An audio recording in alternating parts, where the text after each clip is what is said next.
right, welcome back to the world of marketing. I'm Tom Foster. You know, in 30 years of doing this, you work with a lot of great clients, but every once in a while you get someone who just gets it.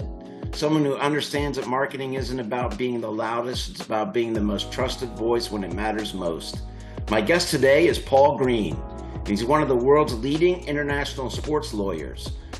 We're talking Olympic athletes, professional competitors from more than 50 countries, cases before the Court of Arbitration for Sport in Switzerland, basically the Supreme Court of Sports Law. Paul's been ranked by Chambers USA for 6 consecutive years. He teaches law in Spain and New York. He's published everywhere on everything from doping cases to Deflategate. Deflategate, did I say that right? Deflategate? Deflategate. Deflategate, yep, there we go. And when an athlete's entire career is on the line, when they're facing career-ending allegations, Paul is the guy they find and trust. He's also one of Foster Consulting's best clients, and I couldn't be prouder of what we've built together with global sports advocates. Whether you're trying to market a specialized practice, wondering how thought leadership actually gets clients, or you just want to hear some incredible sports law stories, you're going to love this conversation. Paul Greene, welcome to the world of marketing. Thanks, Tom. And I'm grateful for all you and your team do for me and my firm. And, 5 years ago when I came to you guys, we built the site out. It took about 7 months, and I couldn't be more proud of the site and how it reflects what we do. And it's really helped us to grow in the right way, too, which is important. Thank you, buddy. All right, I got a list of questions here to get through. Sure. So let's get started. Paul, when an Olympic athlete or professional competitor faces a career-threatening doping allegation, they're not just looking for a lawyer, they're looking for someone they can trust with their entire career. How do you market to athletes in their most vulnerable moments, and what role has your website and content strategy played in building that trust before they even ever pick up the phone? Well, I think, when my career started, I wanted to just be in the game so bad. And I think I try to teach young lawyers today, it takes a long time to get to that point where somebody's going to call you and they're going to trust you with their whole career. But I think you've got to have a greatest hits album. They got to have, cases they can look back on where you've succeeded. And then you have to be able to handle that initial conversation with them and their team the right way. You have to be able to know what you're talking about and also exude confidence and explain to them, look, you've got to trust us because we've been there before and we can do this. And, it's not so easy to do, but I've done it a lot of times, so I'm used to those calls at this point. As for the website, our website, we try to have a real organic, true vision of what we want to be, which is we think it's about excellence, it's about achievement, and all those things are on the website. Our logos, where it shows that we're ranked. The content, every word we try to put forth is real and legitimate and in a way that makes people feel like they can trust us.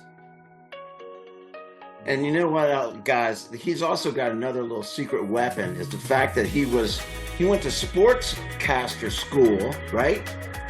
Paul, tell us a little bit about that, because that was, when you told me about that stuck in my head. Tell me a little bit about that. Yeah, when I was in college, I was a sportscaster, and I was on the radio station, and I loved that stuff. I spent years learning how to use my voice and took voice lessons. I wanted to get rid of my accent because it kept saying I was from Long Island, so I wanted to get rid of that. So I sounded like one of those Midwest guys, like Tom Brokaw at the time, who was on the air. Everybody wanted to be like Tom Brokaw from Montana. So anyway, I spent years, I went to the Newhouse School of Communications at Syracuse, learning how to communicate, learning how to be able to talk when you're in a bind. I was on the air for 7 years at a local station as a sportscaster on the news, on the evening news. I did play-by-play for minor league baseball, minor league hockey, all sorts of college stuff. And what those experiences teach you is you've got to be able to be calm in the moment and speak in a way that makes sense, that still is able to communicate to people in simple language. And I try to do that today too. When people hire you as a lawyer, they don't care about all that other stuff. They assume you know what you're talking about. They assume they know what the statutes are. They just want you to figure out what the path is to help them get to wherever they need to get to. And speaking to them in bigger words doesn't help you gain more credibility. It makes you unrelatable, in my opinion. You got to be able to communicate, right? You're exactly right. They assume all of that stuff, that you know the law. So when you were when you were being a sportscaster, how did you determine that you wanted to become a lawyer? How did that transition happen? It was a process. I lost my job at the same time my wife was pregnant with our first child. This was about 24 years ago. And that experience made me grow up all at once. I loved the years I had on the air, but I felt like maybe it was time for a grown-up job. And I took the LSAT. I ended up going to law school. In the interim, I worked for about 2 years for an Olympic agent that was based here where I was in New England. And that was my first opportunity to think about maybe another way of approaching the sports business world. Maybe I could be an agent or a lawyer instead of a sportscaster. I'd spent all those years in locker rooms. I had credibility with athletes, but I needed to go to law school and learn how to represent them. And so I made that decision over about a 2-year period. I transitioned because I realized to have any credibility as an agent or representative of athletes, you needed to be a lawyer. And so it was not an easy thing to do. At 31 years old, going back to law school, I was a grown-up, and it didn't happen all at once. When I started at a big firm, I wasn't doing sports law. I had to go after that and make that happen on my own. And it took a number of years before I was able to finally break through. Well, you built that within the firm that you were at, right? You started that. I did. I started at the firm I was at, and I was a 7-year process really. And I got to the point after about 7 years where I went to the firm managing partner and basically said, look, you got to break the mold for me because I'm bringing in all these cases now, and I don't want to deal with anybody else's stuff. But their model didn't really work. For just one associate, they had to do everything the same. So ultimately, I'm grateful in the sense it gave me the guts to go off on my own and start my own firm, which to me, I think was ultimately the best move for me. A lot of people thought at the time I was an idiot because I was going away from a firm where I was about to become a partner to literally on my own with nothing. But what I found out was I walked out the door and I didn't fall to the bottom of the cliff. There was still a floor there, and I just kept walking. You're a leader. That's who you are, Paul. Thanks. It's fantastic. I love this story, and everybody, you should be inspired by this story. I mean, because it just shows you that, you can always change. If you're in the dumps, like he was, unemployed with a kid. I can relate. I was in the same boat myself. Unemployed with a kid. And what do you got to do? You got to go out there and you got to make the bacon. You got to provide for your family, and you got to figure it out. And you went back to law school, and great job for doing that. It's unbelievable. Okay. You've represented athletes from more than 50 countries. Most law firms struggle to market effectively in one city, let alone across the world. Walk us through how you've built a truly international practice. What marketing strategies work when your potential client could be anywhere from Switzerland to South Korea? I think the world has gotten smaller in the sense of you can have a firm anywhere today with technology as it exists. Maybe not even 20 years ago could you do what you can do today through Zoom, through WhatsApp, through all these different, it used to be Skype, which doesn't exist anymore. But you can talk to people all over the world in a way that you couldn't before. You can also send documents electronically now and do filings online, which you couldn't do in the past. So I think it's gotten easier from that perspective. The cost of being able to do a practice around the world is a lot less than it used to be. I mean, when I first started, which wasn't that long ago, 15 years ago, we were still faxing briefs to the Court of Arbitration for Sport, which is absolutely hilarious when you think back on that. It wasn't that long ago. Now everything's e-filing. But the way you market yourself internationally is you can't be afraid to get on planes and fly. I've been to Europe more than 100 times in the last decade. I go to all these conferences and you meet lawyers from around the world. I was in Singapore earlier this year. I met lawyers from Asia. I mean, you've got to be in person and meeting people still. There's no substitute still for human interaction with others. 100%. And I still believe that no matter what happens with AI, artificial intelligence, and all this other stuff, I don't believe that we're going to give up the human element of society. And in a world as intimate as being a lawyer for somebody, you've got to be able to have the ultimate trust, and being in person, meeting someone makes a big difference. That's the quote. 100% about human interaction. You can't get by without it. You can't do this stuff. It's no different than, I've been talking about it with my team. Like, I got to get out there. I got to go talk to people face to face. Can't just put up a website and expect people to just flood in. You just can't do that. People got to meet you. They got to feel your energy, if you're going to match your energies, right? That's true, but I do think it's important when you're building a website, and your team was great with us with this, was to make it a reflection of who you are. And I think that every article and all the descriptions we have do accurately reflect how we come at things when we do represent people. So you can't meet everyone. I do think the website's helpful to be able to be a face. Well, it's a first step. Yeah, it's like an introduction, right? Yes, we meet a lot of clients by Zoom initially. We do ultimately, if we have a hearing in person, meet them. I've represented clients in some crazy places. I've flown to Azerbaijan to meet somebody. I mean, you talk about a wild experience. I think what it's taught me is that people around the world are mostly the same.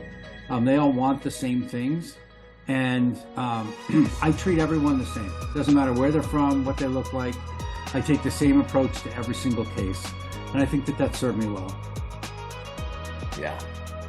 Well, you're a fantastic guy, fantastic lawyer. You've been a client for a long time, and we've become friends over the years.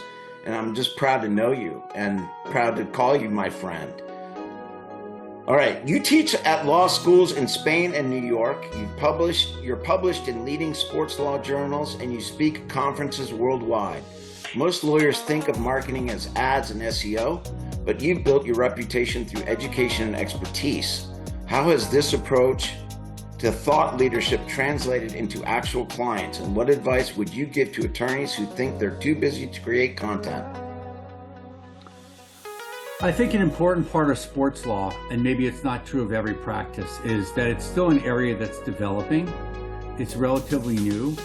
And when you go to conferences and speak about issues that are important to people, that gives you credibility. And beyond that, you have to actually care about what you're doing. You can't be a paycheck player in this world where I'm at in sports law and expect people to be drawn to you.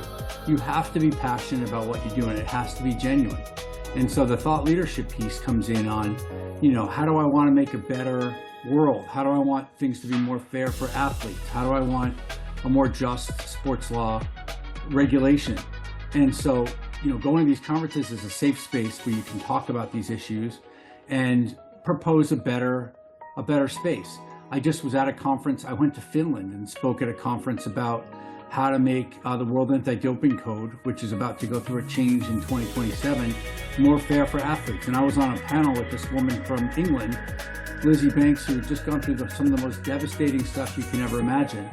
And again, back to the human element, being there in person in that room, talking to all those leaders from around the world in the anti-doping space about my views of how it could be a more fair system with an athlete who'd been impacted by it. I think that was, that has an impact on people. Again, it goes back to the human interaction, the human element, but somebody is at that conference and they remember you wherever they're from. And then when they have a problem, they call you. I've been to speaking to agents on various issues, and then one of their clients gets in trouble, the agent calls me. I mean, that's how it goes. You got to put yourself out there. That's the message here. You got to put yourself out there. You definitely have to put yourself out there. You can't be afraid to speak. You can't be afraid to write. And it's easy to get caught up in you have so many cases, you have so many clients, and I get the grind is real. But you have to also operate outside that framework of day-to-day grind if you're going to build your business. That's in any business, and that's the truth of it. You got to balance it out. You got to do the work or delegate the work out, but you as the owner or the whatever, you've got to be out there face to face with people, right? I mean, that's the name of the game. Absolutely, you have to. Okay. Being ranked by Chambers USA for 6 consecutive years is a massive achievement. What impact has that recognition had on your practice growth? And more importantly, How do you leverage that credibility in your marketing without sounding like you're bragging? Well, we proudly put the logos for chambers on the website, and this is a list that's put out once a year. You can't pay to be on it. It is a list that is comprehensive. They do searching around the world on all the different lists, chambers and partners, and the fact that I've now elevated to tier 1, there's I think there's 12 lawyers on that list now, and they're all from huge firms in New York and LA and places like that. So the fact that you get to such a list, I think, speaks to a track record over the long term. You know, I never want it to be a one-hit wonder.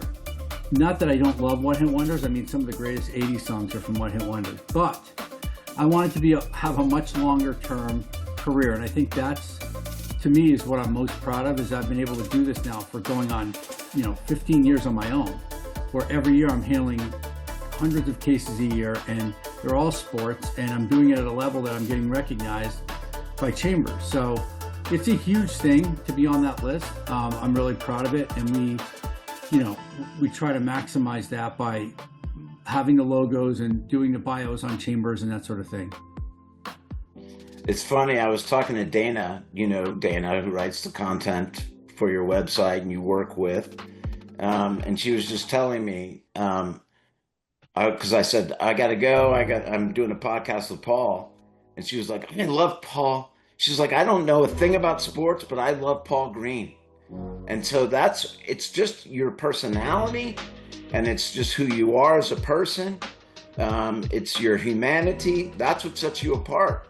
And that's why getting out there is so critical for you, right? Getting out there and showing them that you're different than other people. You're different than other lawyers, that are doing the same thing than you. You're a real guy, you're a guy that really cares.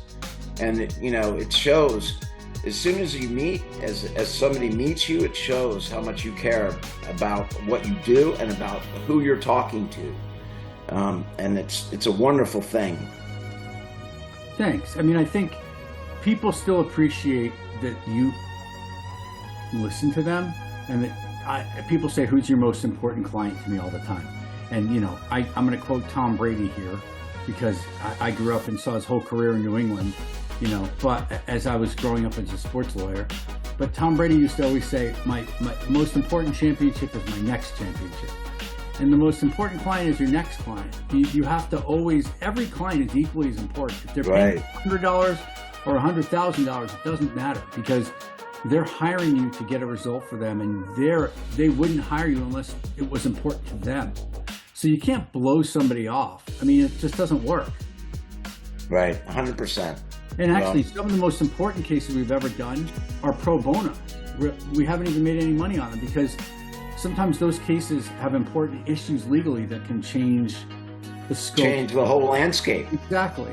Yeah. So we'll take on a case like that, and those clients are just as important to us. Yeah, that's good. You've represented an Olympic gold medal winning horse and countless elite athletes. When someone's entire life's work is on the line, how do you communicate your value proposition? What's the marketing message that resonates with someone who has everything to lose?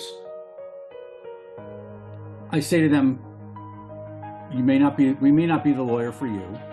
First of all, you have to listen to us, and you have to tell us the truth. And this is going to be a trust relationship. You're going to have to trust me, but I'm going to have to trust you. And I promise, if you do listen to me and you do trust me, I'm going to go to war for you. Like, I will do everything I can to win this case for you, but it's going to have to be within the confines of what's legally and ethically possible. I'm not going to go outside of that. And, I might just point to them and say, look, I've done this before. I've had this case before. I've won this case before. We can win this case for you. I'm not a miracle worker, but I promise we'll do our best. And you can call any time of day. I always say to people, if I don't answer the phone, it's probably because I fell asleep, and I'll call you when I wake up. That's great. Well, you're one of Foster's best clients, Paul. Take us back to the beginning. What was missing in your marketing before you partnered with Foster? What specific results have you seen? And what was the aha moment when you realized this investment was paying off? I was really mad in 2019, 2020 that I felt like I was missing out on clients that I should be getting, on cases that I should be getting, and I wasn't connecting with people because even though I go to all these conferences and do all these things, and maybe COVID also played a role because I couldn't travel for that period when we first started with you guys, I was missing out to other firms that I didn't think were as good as we were. And I felt like there had to be some missing link. And I was talking to friends of mine who I valued and trusted, and one of them said, I had the same issue on a different practice area, but I hired Foster Web Marketing. They totally changed the way everything happened for me. You've got to reach out to them. So I totally did. That was Ryan Stevens, who's got a firm in Flagstaff, who I know is also still a client. And I reached out, and we spent 6 to 8 months building out the website exactly the way I wanted. Like, to me, that was so important that the team listened to everything I had to say. And I said, look, we're different. We're not a cookie cutter site. You can't do our site the way you would a site for, a criminal lawyer or a lawyer that does personal injury. Like, we're just different. And it's going to have to be high quality, all the articles, all the stuff. I want to review every word. And I said, it's not because I don't trust anyone, but it's because I'm not invested in what this is. And we all went along for the ride together. It was probably a unique, different way of doing things. But when we got to that website and we launched it at the end of the year, I think everyone was proud of it. I really do. And then, I remember when we brought you on and how different it was and how articulate you were about everything. But you're very kind in the whole process of doing it. We had to learn too. We had to learn how you wanted it done, and that's what we do. We listen.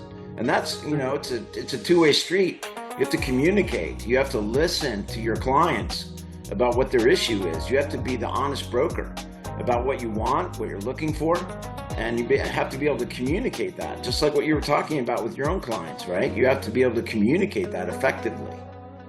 Totally. And I think, and that worked. We were a great marriage. Once it launched, it was a matter of just continuing to build up content in a credible way. And, I wasn't so much concerned about 6 or 7 articles per month as I was about each article we put up is good. And each article we put up, helps us in some way to build out a practice in a genuine way. And I think we have that, and now we get cases where we're connecting with people and we're able to help them in a way that we wouldn't have otherwise been able to do. Yeah. And this is, what he's talking about, folks, is content marketing. I mean, this is what it is. This is how he built his business, is on content marketing, not pay-per-click. Like, he would have never gotten here with pay-per-click, typing in sports lawyer. That's not going to work to get the kind of cases that he's looking for. It's all about education, and it's all about content marketing and having the right kind of content on your website. It's not even about having a fancy website. It's about having the right kind of information on your website that brings the right kind of clients to you. Thank you for that, Paul. The other thing we've done nicely is, like this summer, Dana interviewed Jaime Munguia, who was a big boxing client we had, and we were able to win that case for him. It was a very crazy win. We didn't expect at the beginning, I think, to end up at that end. And Jaime and his team were very elated. It was millions of dollars. It was a big fight in Saudi Arabia. And, Dana interviewed them, and then we put up a release about it. And it was awesome. I mean, those things don't happen very often, but just to get the chance to show that part off was fun too. Yeah, that was a good, she was excited to do that. And it was a challenge for us to be able to do that, the language barrier, and all that, but that was great. And we got the press release out, and, you deserve it. You deserve the credibility for that. Okay. Sports law, particularly anti-doping cases before CAS, is incredibly specialized. You can't just cast a wide net. How do you identify and reach your ideal clients? What's your strategy for making sure that when an athlete in crisis searches for help, they find you and not one of your competitors? I mean, they might reach out to 4 or 5 different firms initially and interview a bunch of people. But I often look at it as, I'm not really competing with anyone else. I'm either going to be the right lawyer for that person or not. And so I can only be myself. It took a long time, I think, to get to that point, but I'm not particularly concerned that I'm going to lose a case. I mean, that's not the way to approach anything. I think it's too defensive It's like, the way the Giants played the fourth quarter yesterday in the game against Denver. They were playing not to lose instead of playing to win. I mean, I think you have to just do every call, talk to every person, explain to them how you envision the case, and most of the time I'll end up getting those cases. But it goes back to, I can say to them, I've represented this person and this person and this person. I've had some of the biggest wins for athletes at the Court of Arbitration for Sport over the last 20 years. And those cases are public and I can point them to it. So people want to know that you can win for them, or that you're going to have a shot to win for them anyway. And having that record, and then also explaining to them how you envision your case, and it helps that I know all these experts in the different areas too that I can just call on. But more than anything else, I think listening to them and making them feel like you believe them is really important. And it has to, again, be genuine. Like just believing in somebody and saying to them, look, I believe you. I believe that you could have been contaminated. I know that you're not a cheater. I know that your integrity matters. That resonates with people. Yeah, and that's fantastic. Okay. Paul, you're a prolific writer with publications on everything from Deflategate to marijuana and sports. How do you decide what to write about? More importantly, can you trace any specific cases or clients back to content you published? How does content marketing work in such a specialized field? Probably yes. I could trace back cases to specific articles. Specifically ones on the website now, people might search for anti-doping triathlon, and then they'll see the article that we did on that, the anti-doping system for Ironman, and then they'll Google us or email us through the Foster Web Marketing platform based upon them finding that article. So yes, I think specifically for the website, yes, for sure. More broadly, cases, articles I've done on cases in law and sport, or different publications or podcasts I've been on, or interviews I've had. It's hard to say specifically that somebody might look at that and call me right away, but I think it just adds to your credibility in general. If you're out there talking about these issues, if you're teaching as a professor, that also shows you're an authority on this stuff. You understand what's going on. And I think all those things help to show you're an authority, you know what you're talking about, which of course is the primary thing that people are looking for. Yeah, 100%. When an athlete gets a positive test result, they need representation immediately. There's no time for a long sales cycle. How does your digital presence create instant credibility? What elements of your marketing have been most effective at shortening that decision-making process? Well, we have a really cool graphic of all the different countries we've represented people in, which I really love. And I think it's just a great visual way of showing, look, this firm has represented people all over the world. And in these types of cases, in the same type of case you have. So if somebody's calling me from Botswana, they can look and say, oh, Paul's represented a bunch of people from Africa in the past, or he's represented people from Australia or South America or whatever. And then, beyond that, I think the website reaches everybody globally now. We're talking about trying to experiment with various foreign language versions, which I think might be even more interesting. With parts of Asia, it's very hard to break the language barrier. I think that may be the only thing that prevents us from getting more cases in that part of the world. So I'm interested in that. But look, I don't speak. Yeah, we talked about that. Yeah, I don't speak Korean, although I've represented athletes from Korea, China, Japan, and you have to just do it with a translator or with a lawyer in that country. But everything is in English at the Court of Arbitration for Sport, and being a native English speaker also is very helpful, I think. Yeah. Your website talks about honesty, integrity, and putting athletes back on the path to success. In a world where many lawyers just talk about aggressive representation and winning, you're marketing something different, a partnership. How is this positioning differentiating you? And what advice would you give to other professionals about marketing values instead of just outcomes? I don't think anybody ever likes to feel like they're just a line item or a paycheck or, a percentage. I believe every client wants to feel like they matter. I mean, my wife and I just went to a different firm and we're getting our estate planning documents in order. You know, it's important for us to not feel like we're just a billable hour for that associate, but that they care about us, they care about our family, they ask questions about our kids, and they actually care. And so I feel it's the same way with me. Like, I still feel like you treat people a certain way, and that's going to get you a long way, and it's got to be real. And so no matter who it is, when they reach out, I try to take that approach, and I think that ultimately has served me well. I agree with you 100%. Your estate planner reference, it's the same thing with me and my wife. I've had my estate planning lawyer. He's not a client of mine.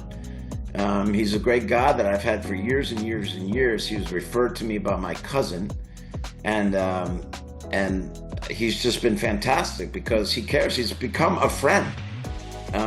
We text each other every, few weeks and just catch up and that, I've been to a couple of his parties, and great guy. And, it's going back to what you just said at the very beginning, it's about that human element of being able to connect with somebody that understands you, somebody that you have good energy with, It's not you can't get along with everybody, but you want to get along with your lawyer for sure. Right. It's such a unique trust relationship. Yeah. Where I literally, if I'm representing you, Tom, in a proceeding, I'm Mr. Foster. I mean, I write on your behalf, I speak on your behalf, I am you, in effect. And that is a very powerful connection that you can't recreate. I'm not selling jeans to people, not that that's also not important, but it's just that level to put somebody at that level of trust in your life, the things that people have to tell me, the intimate details of their life. I've got to be somebody that they can trust to do that, or it's not going to work.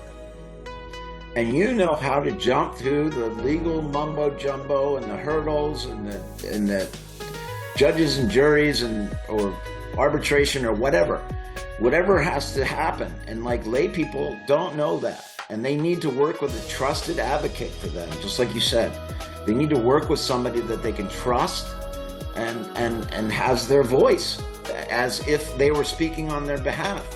And that's exactly right.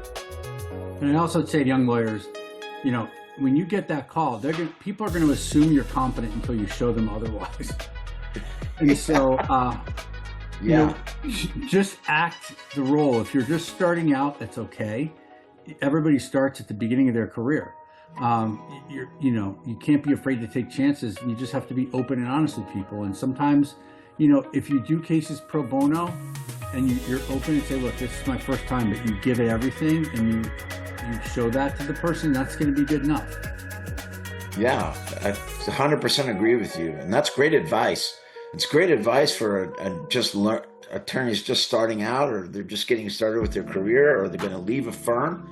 Like a lot of attorneys are stuck in a big firm like you were, like afraid to make that leap, knowing they want to have their own firm, or they want to do something different than what their firm is doing, but they're too afraid to do it. Everybody's calling them an idiot for, giving up that, $200,000 to whatever salary they're getting, like, what are you, crazy giving that up? But if you have that entrepreneurial spirit, if you have that spirit that you want to help somebody differently than what you're doing, and that you can do a better job, then you've got to do it. But you've got to be real. You've got to be real with people. You've got to be real with yourself, and you'll be successful. If you just follow those basic principles of just being real with yourself, being real with others, you'll be successful. Yeah, and you also can't be afraid. You can't be afraid. I felt like the bigger risk for me when I look back was if I didn't take my shot.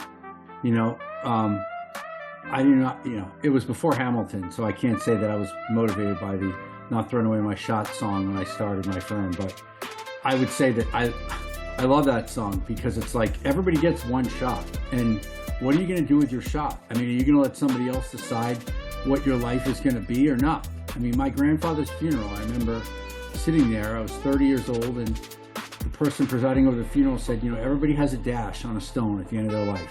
And what is your dash going to mean to you? And this is what your grandfather's dash meant to him.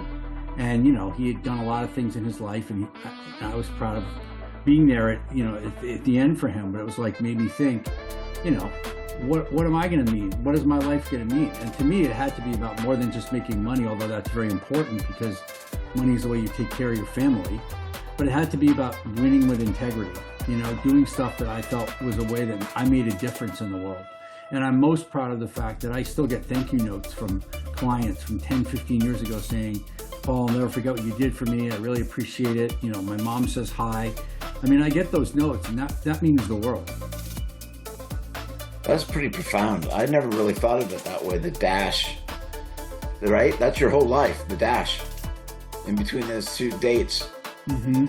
Beginning and end, dash. That's really good. Okay, Paul, well, thank you so much for being on the podcast today, man. I'm so impressed with you, and I'm so just tickled that you're a client of ours. I mean, I just am honored by it, and appreciate it so much that you've stuck with us, that you trusted in us, the same way that you tell that you were just talking about how your clients need to trust in you.